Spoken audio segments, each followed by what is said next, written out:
राज्य मांग लिया और दूसरे वरदान में राम को 14 वर्ष का वनवास मांग लिया।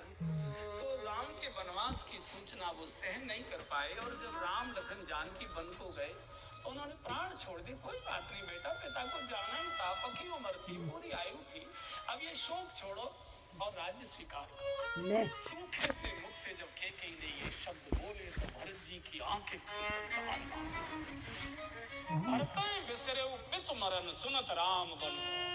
पिता की मौत का दुख तो भरत जी भूल गए। दूसरा दुख सालने लगा सुनत राम और हेत अपन को जान जी, मेरे कारण मेरे प्रभु को। इतने क्रोध में आ गए केकई का दोनों हाथ पकड़कर बोले, पहले सच बोल, तू है कौन? तू माँ नहीं हो सकती, माँ का ये काम नहीं हो सकता। मैं तो सुना करता था कि पुत्र हो सकता है लेकिन माँ कभी कुमाता नहीं होती, लेकिन आज तू गायन हो गई मेरे कारण मेरे प्रभु को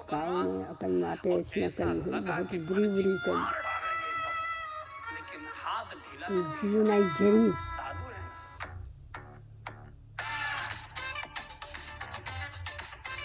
भरत ने कही ना, भरत ने आज तक माँ ने काऊ बेटा ने न कही हुई, भरत ने जो बात कही। तूने क्या कर डाला कि हंस वंश, मैं तुझे मार तो देता लेकिन मेरा हंस जैसा वंश कलंकित हो जाएगा, इसलिए माँ तक मारे तक तुम गई। ओ सॉरी पैक कर दो तुम, रोटी कपड़ा फटाफट। जैसे उनको कलंक लगेगा, लोग कहेंगे, इतिहास लिखेंगे। दशरथ जी के 4 लड़कों में एक लड़का ऐसा भी हुआ था जिसने अपनी माँ की हत्या कर दी। मैं बाप को कलंक नहीं लगाऊं, चल पिता की भी कलंक की चिंता नहीं, लेकिन पापिन जो सबसे बड़ा संकोच मुझे तुझे मारने से रोक रहा वो है मेरे राम लखन से भाई, बस और कोई दूसरा कारण नहीं है। मेरे राम लक्ष्मण जैसे भैया, इनके संकोच में मैं तुझे छोड़ रहा हूँ कि जब मेरे भैया बाजार में से निकला करेंगे, दुकानों पर बैठे लोग इशारे से कहेंगे ये 2 राजकुमार जा रहे हैं, इनका एक भाई ऐसा भी निकला जिसने अपनी माँ की हत्या कर दी। इस कारण मेरे प्रभु बाजार में नहीं निकलेंगे, घर से निकलना बंद कर देंगे। इस संकोच में मैं तुझे नहीं मार रहा हूँ। जननी तू जननी भैया, तू भी अपनी माँ जैसी हो गई। और भरत जी ने इतना ज्यादा क्रोधावेश में बोलना शुरू कर दिया, अरे जिस समय तेरे मन में ये पाप के विचार आए उस समय तेरा हृदय फट क्यों नहीं गया? तेरे खोपड़ी में ये विचार आते ही तेरे प्राण क्यों नहीं चले गए? भरत जी बोले,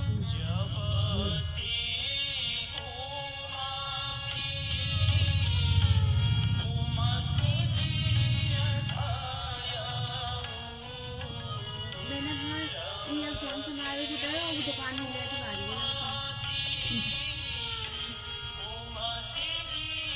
खराब है वो। मैं भैया जा दे रही मेरी गोली दुकान कुत्ताई को और कुछ जमाने से बाजी वो दूसरे पे नहीं मारे वो भी लेके, तो मैं क्या सही ना हो, वो मेरा खराब ही है दोनों। अब ऐसे लेके आऊंगा, हेडफोन ही लेके आऊंगा, शॉर्ट और डालती हूँ बस शर्ट है उधर 200 का वो हला के रखी है। गाँव से वही आई थी देख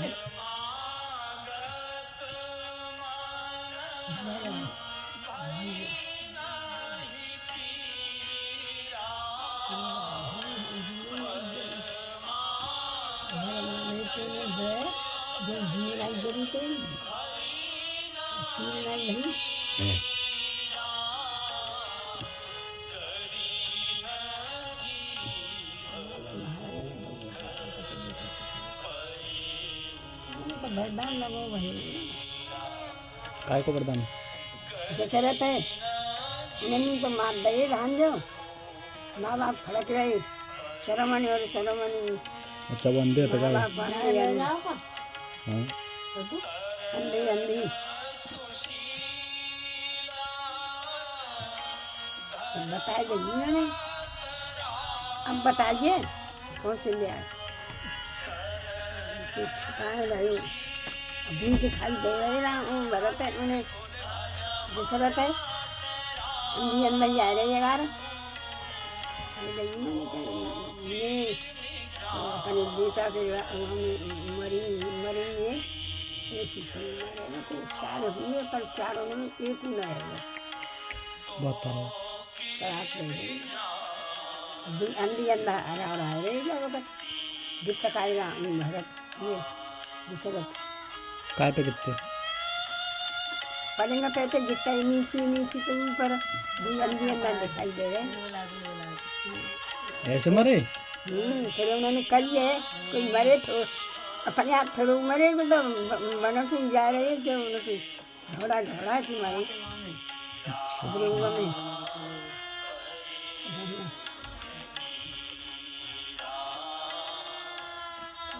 कही थे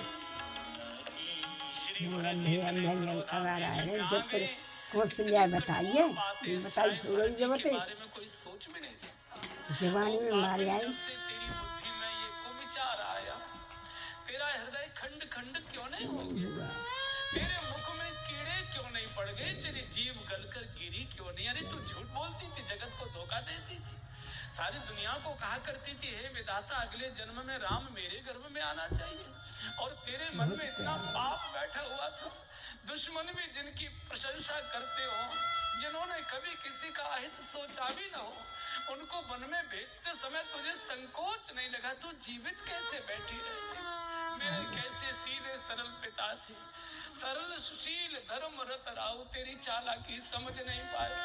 अरे विधाता वृद्धावस्था में मेरे बाप में तूने काहे को युद्ध कर उसके तो ये ले था और उनको तूने कहाँ भेज दिया? पीछे की तैयारियां हो तो कहा मांगे होंगे पर ये के मेरे बाप बेदात तक होंगे, कितने गोली कर गई कितने कैसे एकदम नहीं निकल जाते, पक्के गई ने अपन उमरिया रह गई कैसे पछाड़ खा खा के रोए चलाओ और प्राण निकलते निकलते ये तो तू आंखों से भरत देखती जी रह यानी गई और दशरथ चिल्ली ने बैठी हुई है। मेरी आंखों के खुशी सामने याद से कही कि वरदान मांगने मेरे कुछ बाप तुम को जीवित तो को उन्हें तड़पा जे कर फिर मार चलाई दिया। तो मेरा ये तेरा मांगेगी कोई संबंध नहीं, न तू मेरी जब माँ भक्त है मांगेगी और न मैं तेरा बेटा हूँ, काम मेरा हो तेरा जाए। कोई संबंध नहीं। वैधव्य का राज्य तू भोग, आज भी मैं तो अपनी मांगेगा कौशल्या माँ के चरणों में मैं तो अब सरस्वती दे रो रही और है आज के बाद जब तक बहुत केकई रोवत है जीवित बहुत रही, ही भरत जी ने बात कभी में केकई को मां कन्हैया नहीं जी की गाँव में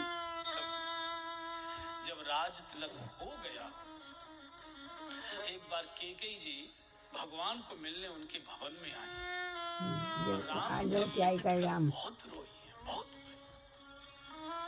केकई ने कहा बेटा मन तो करता है तेरे चरणों में सिर रख लो, पर जगत का व्यवहार है, मैं तेरी माँ हूँ, तू मेरा बेटा है, लेकिन वैसे तू जगत का बाप, मेरी एक इच्छा पूरी कर दे। बोलो माँ क्या चाहती हो? पूरा राम तुम्हारा है, बोलो क्या चाहिए? केकई ने कहा कि एक बार भरत से मुझे माँ कहलवा। मुझसे माँ नहीं कहता, और हर स्त्री की इच्छा होती है कि कोई हमको माँ कहने वाला, उसके जीवन की यही इच्छा होती है। केकई कहती है मैं तरसती हूँ, मुझे कोई माँ नहीं कहता, एक बार भरत मुझे माँ कह दे, मैं शरीर छोड़कर चली जाऊंगी, नहीं मैं प्यास लेकर मरूंगी भैया, एक बार मुझे माँ कहलवा दो। मुझे लगे कि मेरी कोख से भी कोई बालक आया था जिसने मुझे माँ कहकर पुकारा था। तो भगवान ने कहा माँ इसमें तो कोई बड़ी बात नहीं है, ये तो अभी तो थोड़ी देर में भगवान ने भरत जी को बुलाया। केकई जी को पास बैठे देखा तो भरत समझ गए कि आज कोई बड़ी बात है। भगवान ने कहा भरत हमारी आज्ञा है, उसका तुमको पालन करना पड़ेगा। भरत जी ने कहा प्रभु आपकी आज्ञा तो शिरोधार्य, आप जो कहेंगे सो, इसमें तो कोई सोचता नहीं, लेकिन आप जो मुझसे कहलवाना चाह रहे हैं, मुझे क्षमा कर दीजिए, जो चाहे सो दंड दे दीजिए।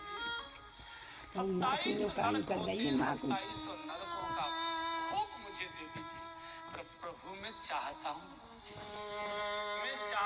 कि मैं इसको माँ कहूँ, लेकिन मेरी आत्मा से वो शब्द आता नहीं। मैं किसी माँ की पीड़ा को समझता हूँ, मैं पत्थर नहीं हूँ, मुझे मालूम है कि जिसका बेटा हो और उसे माँ कहकर न पुकारे, मुझे ये मालूम है, लेकिन मैं बहुत चाहने के बाद भी वो शब्द मेरे होठ पर आते नहीं है कि इसको मैं माँ कहूँ।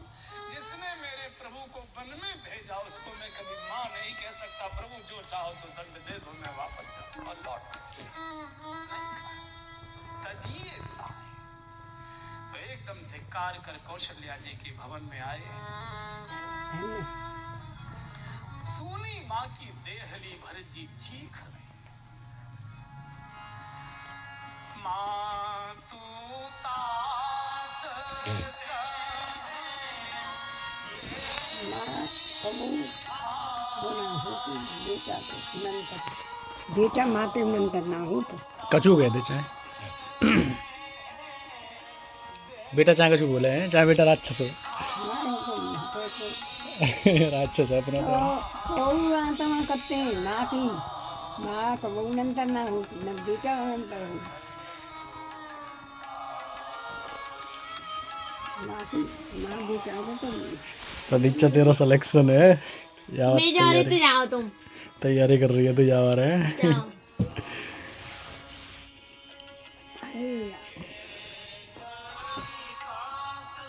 चलो मैं भाई साहब बुला रहे हैं, सब तो रोटी ना गई 10 मिनट की बोले के मैंने। हाँ तो 10 मिनट तो हो तो सिचुएशन क्या है ये बताओ, हम क्या करे फिर? सिचुएशन क्या है? हाँ अम्मा जो किराए से आए हो मैं अब। तो मैंने फोन करो, नहीं हवाला फोन आया हो भाई साहब को, मैं तुमने नहीं मालूम कह रही तो मैं मैं कह रही नहीं 10 मिनट की कह दी। कह रही है कि भूखे हैं वो, सुबह से खाना थोड़ी गए हुए हैं। मैं तो बरा तो सुबह से खाना गए ना तो का खाओ को करने अच्छे नहीं, तो मुझे ही पूछ रहे तो टाइम लगेगा तो मैं कचू खा लूँ, मुमाल में उनकी ये अकेले पूछ रहे हो। खीर अम्मा जी तुम्हारे लिए छोड़ दीजिए मैंने, खीर खाओ रोटी नहीं, समझ रही हैं? तो वो जाके ना फ़ोन कर रहे हैं कि अगर तू आ रहा होए तो मैं रुकूं, नहीं तो फिर मैं रोटी खाऊंगी नहीं थी, कचू खा ले लाएगा पैसा दे। अच्छी बात है, लाओ अब तुम रोटी दे दो मैं चलन दो। हाँ आज क्या तारीख है? आज 29 तारीख है ना, पूरी साल में ही नहीं करेगी। 29 दिसंबर है, 29 दिसंबर 2025। क्या किया हमने जीवन में? कुछ नहीं। कौन सा?